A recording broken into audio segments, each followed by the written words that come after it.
right, guys, we have a great one here today. Pierre Poilievre just put forth a motion that the Liberals voted against, which was essentially Mark Carney's own MOU, the Memorandum of Understanding with Alberta about getting the pipeline built. And what I want to do is talk about who is right politically, what this means. It's kind of a big deal. I'm going to give a center right perspective, a center left perspective, and then we can talk about who's right, who's wrong, and just get to the bottom of it. Let's start with the son here, Brian Lilly. This is the center right perspective, one I share more, but let's give it a fair shake to both sides. Here, well, the idea that they're not in favor of a pipeline. The Poilievre conservatives decided, you know what, we're going to take words straight out of the MOU between Alberta and the federal government in Ottawa and put it to a vote in the House of Commons. They specifically talk about the need for a pipeline to the northwest coast of Canada to supply Canadian oil to Asian markets. They talk about the need for carve out for the tanker ban. They talk about the need to consult Indigenous Canadians in order to make sure that this happens. All of these things, word for word, written in the MOU because they copied and pasted parts of it into their motion. And yet, the Carney Liberals will not vote for it. Here is part of the exchange between Conservative leader Pierre Poilievre and Prime Minister Mark Carney in the House of Commons on Tuesday. Canada needs a pipeline to the Pacific to sell $30 billion of our energy overseas, outside of the U.S. market, making us more independent, self-reliant, our dollar, and therefore Canadians' purchasing power stronger. The Prime Minister always opposed the pipeline, which his party killed, but last week he flip-flopped and promised while he was in Alberta in a deal that he would build such a pipeline. So I took the very wording right out of that deal and put it into a motion before the House of Commons. He experienced a massive rebellion in his own caucus, but if he's going to vote against his own words, how can Canadians ever believe his words? Speaker, as a Canadian national cricket team knows, you've got to play the whole T20.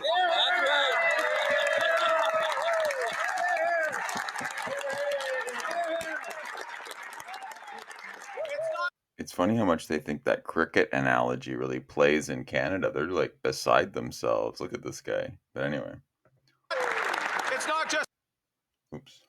a couple of overs. It's not just the pipeline. It's not just pathways. It is a price on industrial price on carbon that goes to $130 effective. It is reductions in methane. It is net zero 2050. It is building Alberta strong, Canada strong, durable, sustainable, and At an earlier news conference, Energy Minister Tim Hodgson and a bunch of other cabinet ministers and Liberal MPs got together and they described how the Conservative motion is divisive, that this is an attempt to divide people, and this is horrible, and it doesn't respect First Nations. None of it is true. This is simply an attempt by the Carney Liberals to say, we can't vote for this because too many people within our own Liberal caucus will not support a pipeline. That's what this comes down to. This is not a divisive motion. It's literally a copy and paste. And if you have to say, well, we can only vote for the full MOU, but we can't vote for part of the MOU, then that's because there's divisions within your own party. That's what's happening right now. The Carney Liberals are completely divided. Prime Minister Mark Carney has committed to a process that could lead to a pipeline for Alberta oil. And too many within his own party, be they British Columbia MPs, Ontario MPs, maybe some within Alberta, there's only a couple of them, but definitely Quebec MPs, Atlantic Canadians. They don't want that sort of thing to go forward. I'm not saying it's all Liberals, but it's too many of them. And that is a real issue for Carney. He has not figured out that he is the reason that they are employed, and he should be telling them, you're going to stand up and vote for this. You're going to do what I tell you. Instead, he is marching to their drum instead of them. See, so far this makes a lot of sense to me, right? Because Carney wants to have his cake and eat it too. He knows that pipelines are popular in Canada right now, as they should be, but he knows a lot of, like, if you just ran the election on just pipelines, people would vote conservative. So what he wants to do is he wants to pretend he's this pipeline guy and get some of those votes from Poilievre. But the problem is Poilievre's, or what he's pointing out is, you're not really the pipeline guy.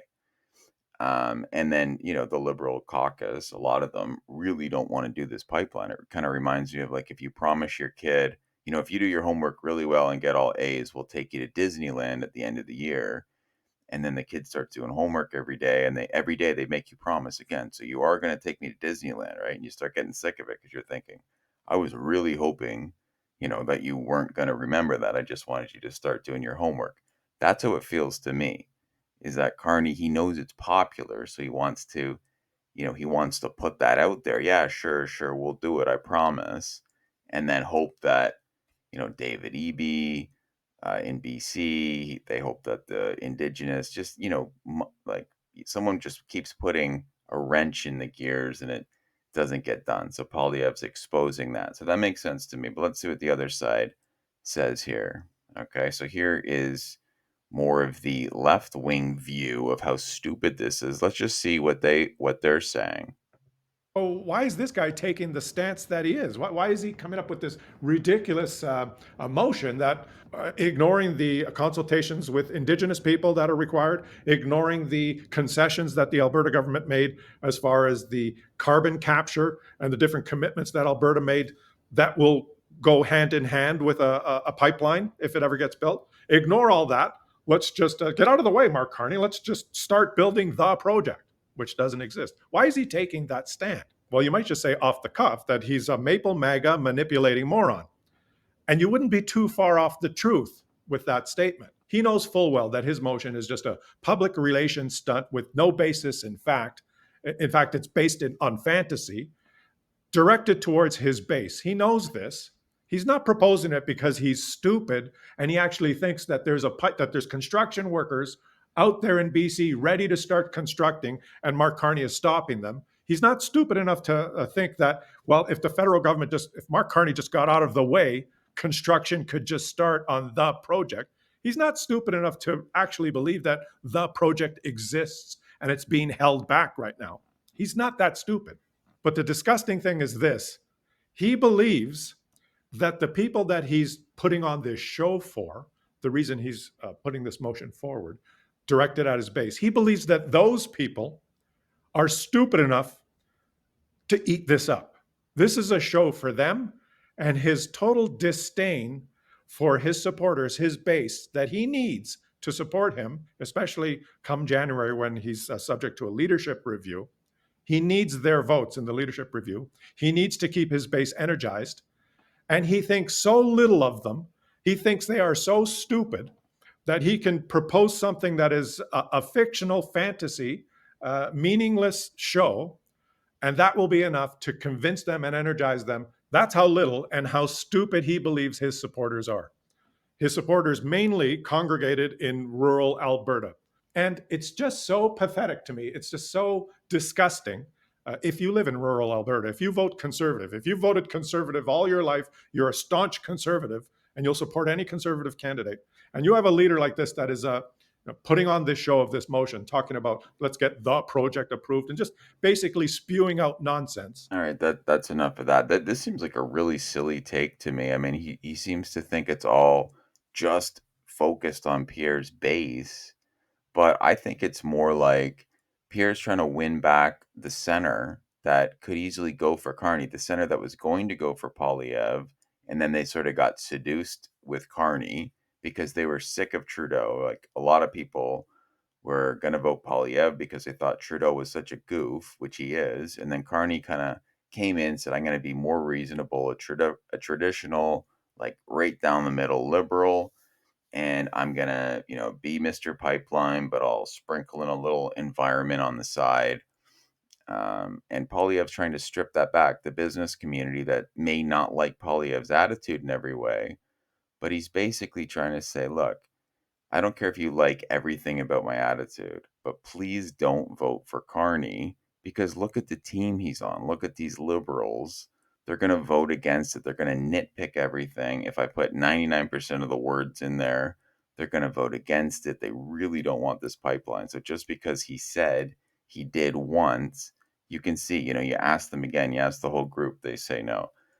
So that's sort of my take. I think it's more reasonable, but then I went to, and I don't always trust AI, but I like to just ask it.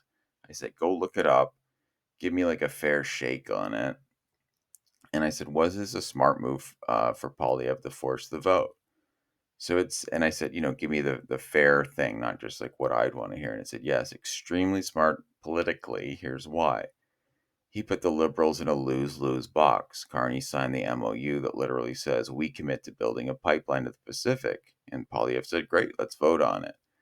So the Liberals have two choices. They can vote yes, and that alienates BC, the environmental groups. Remember Stephen Guilbeault resigned over this. And if they vote no, which they did, they look hypocritical. So why did you sign it if you're going to vote no? Right? You can't even say, yes, you're going to do it twice in a row, basically. It was that one day, and then you were hoping to get rid of it. So ChatGPT is saying this is like an A plus gamesmanship here. It highlights liberal contradictions. So like the MOU loosens emissions caps, supports fossil fuel expansion, but half the liberal voter base still thinks the party's a climate first party. So Poilievre held up a mirror and said, so which one are you? And that's very demoralizing to his base, right? And it said, this lets Poilievre own the pro-development, pro-jobs lane. So that's sort of center-right, straight down the middle business community who's not like super conservative, but they're, they could go either way, liberal or conservative, but they care about the economy. So that makes a lot of sense to me. That's what I think. And I just see the left wing really just flailing. Like the main thing they say is it's so divisive. And that's basically it. So love to hear what you think. And we'll see you in the next one.